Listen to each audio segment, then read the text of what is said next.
नमस्कार दोस्तों। आज मैं आपसे फिर से बात करना चाह रहा हूँ उसी बीमारी के लिए जिससे पूरा देश, पूरा विश्व दुखी है। जी दोस्तों, कोरोना, कोविड-19 आज 1 लाख के पार हो गए हमारे देश में कोरोना मरीजों की संख्या। सुबह का मैं न्यूज़ हेडलाइंस देख रहा था तो उसमें बता रहा था कि 1,01,000 के भी ऊपर हो गए कोरोना मरीजों की संख्या। लेकिन उसी के साथ एक अच्छी बात जो न्यूज़ में बताया जा रहा है और जो हम लोग भी देख रहे हैं कि कोरोना मरीजों की जो पीड़ित संख्या थी उसमें से ठीक होने की संख्या का भी ग्राफ निरंतर बढ़ता जा रहा है। मतलब लोग ठीक भी तेज़ी के साथ हो रहे हैं और उसका जो ग्राफ था पहले उसमें भी वृद्धि पाई गई है। उसी के साथ अलग अलग दवाई की कंपनियां अपना कुछ प्रिवेंटिव मेडिसिन भी खोज रही हैं। उसी के साथ साथ सारे सिस्टम, जितने भी चिकित्सा प्रणाली सिस्टम हैं वो वर्क कर रहे हैं। आयुष से भी काफ़ी अच्छा लोगों को रिस्पांस मिल रहा है। लोग घर में बैठे हैं तो घर में योग प्राणायाम भी कर रहे हैं। कई तरह की मतलब बचाव की भी कारगर तरीके देखने को मिल रहे हैं। सुझाव भी रोज़ नए नए मिलते रहते हैं। लेकिन मैं अगर बात करूं आज समग्र स्वास्थ्य को लेकर के, हम लोग सभी घर में बैठे हुए हैं और बाहर कोरोना नामक इतनी भयंकर बीमारी है जो हमको बाहर निकलने नहीं देती है। तो इस तरीके से हमारी आर्थिक गतिविधियां कैसे चालू हो पाएंगी, देश पटरी पे कैसे आएगा, समाज कैसे और समृद्ध होगा, आर्थिक रूप से कैसे समृद्ध होगा, हमारा परिवार कैसे चलेगा, यह चिंता लोगों को सतत सताती जा रही है। तो उससे कहीं न कहीं उनका स्वास्थ्य अफेक्ट हो रहा है। मैं आज बात करने जा रहा हूँ स्वास्थ्य के विभिन्न पहलुओं पे।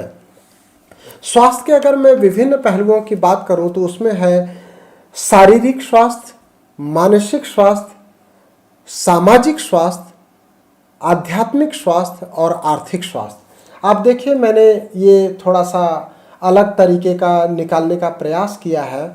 आध्यात्म के बगैर हम कुछ भी नहीं कर सकते हैं। आध्यात्म मैं आपको ज़्यादा बेहतर नहीं सिखा पाऊँगा, हमारे आध्यात्मिक गुरु होते हैं वो ज़्यादा बेहतर आपको सिखाते हैं। लेकिन आप योग करके, प्राणायाम करके, शवासन करके, घर में थोड़ा बहुत जो भी आप पूजा पाठ करते हैं, नियमित पूजा पाठ करके आप आध्यात्मिक स्वास्थ्य को बहुत आसानी से पा सकते हैं। उसके लिए लगातार आपको कंप्लीट 8 घंटे की नींद लेना ज़रूरी है। तो आप घर में ही हैं, नींद लीजिए, किसी भी प्रकार का टेंशन नहीं लेंगे। अगर टेंशन नहीं लेंगे तो आपका मानसिक स्वास्थ्य बेहतर रहेगा। किसी भी प्रकार का अवसाद आपके ऊपर हावी नहीं होने दें। बिल्कुल चिंता नहीं करें कि भविष्य में क्या होगा। अभी आप वर्तमान में हैं, वर्तमान में स्वस्थ रहिए, सुखी रहिए और भविष्य के बेहतर आर्थिक स्वास्थ्य की प्लानिंग करिए। आर्थिक स्वास्थ्य सबसे ज़्यादा ज़रूरी है। कई तरह से आज दिखाया जा रहा है विभिन्न चैनलों पर कि गरीब लोग, मज़दूर लोग पैदल ही चले जा रहे हैं रोड पर। तो वो बेचारे इतना कठिन तपस्या ही कर रहे हैं। अगर एक तरह से देखा जाए तो उनकी आर्थिक कमजोरी के कारण उनका शारीरिक बल उनको साथ दे रहा है जिससे वो पैदल चल के जा रहे हैं। तो हम लोग इतने भी दुर्बल नहीं हैं। हम अगर प्रयास करेंगे, आज आगे की प्लानिंग करेंगे, फ्यूचर की प्लानिंग करेंगे कि कैसे हम ओवरकम कर सकेंगे, कैसे हम हमारे आर्थिक तरीके को और बेहतर कर सकेंगे, कैसे हम बिज़नेस को प्रमोट कर सकेंगे, कैसे हम नए तरीके को अपना सकेंगे, कैसे हम और बेहतर आर्थिक मजबूत हो सकेंगे ताकि हमारा समाज भी आर्थिक रूप से मजबूत रहे।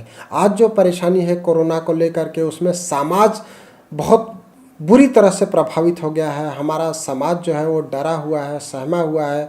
कोरोना के नाम से, कोविड के नाम से हर कोई डरा हुआ है।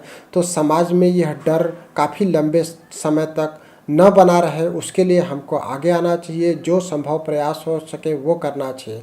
और शारीरिक स्वास्थ्य के लिए तो अभी 2 ही चीज़ बताई गई है कि आप डिस्टेंसिंग का प्रॉपर पालन करें। बहुत ज़रूरी नहीं हो तो घर के बाहर नहीं निकलें।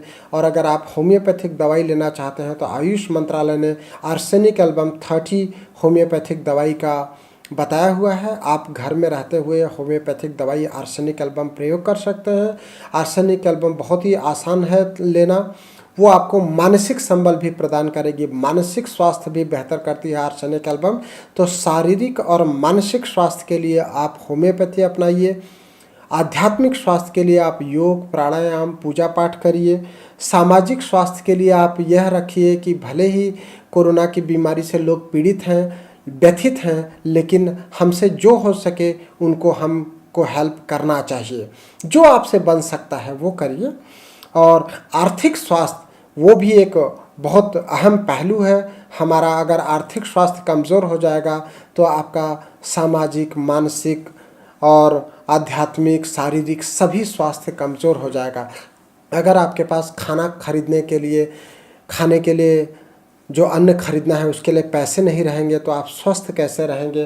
एन एप्पल अ डे बोला गया है, लेकिन अगर आप एप्पल रोज़ खरीद नहीं सकते, उसको खरीदने के लिए आपके पास पैसे नहीं हैं, तो आप शारीरिक और मानसिक स्वास्थ्य की कल्पना भी नहीं कर सकते हैं। तो इस तरीके से आप सभी प्रकार के स्वास्थ्य को बनाए रखिए, अपने मन में एक पॉजिटिविटी लाइए। देश में देख रहे हैं 1 लाख से ऊपर कोरोना के मरीज हो गए हैं, फिर भी हमारे प्रधानमंत्री, हमारे अलग अलग प्रदेशों के मुख्यमंत्री सभी लोगों को पॉजिटिविटी देने का प्रयास कर रहे हैं, हर संभव प्रयास कर रहे हैं कि आर्थिक गतिविधियां चालू हो जाएं। आर्थिक गतिविधियों के महत्व को वो लोग समझ रहे हैं, ताकि हमारी जो सामाजिक परिवेश में जो लोग हैं, देश की जो जनता है, उनको मानसिक और शारीरिक कष्ट न हो, आगे उनको आर्थिक कष्ट ज़्यादा न झेलना पड़े, इसके लिए हर संभव प्रयास किया जा रहा है। आपसे भी जो भी बन सकता है वह प्रयास करें सामाजिक स्वास्थ्य को बेहतर करने के लिए। दोस्तों, मैं आपको बताना चाहता हूं कि मैं दिन भर लोगों से फ़ोन पर बात करते रहता हूं, मरीजों की हर संभव मदद कर रहा हूं।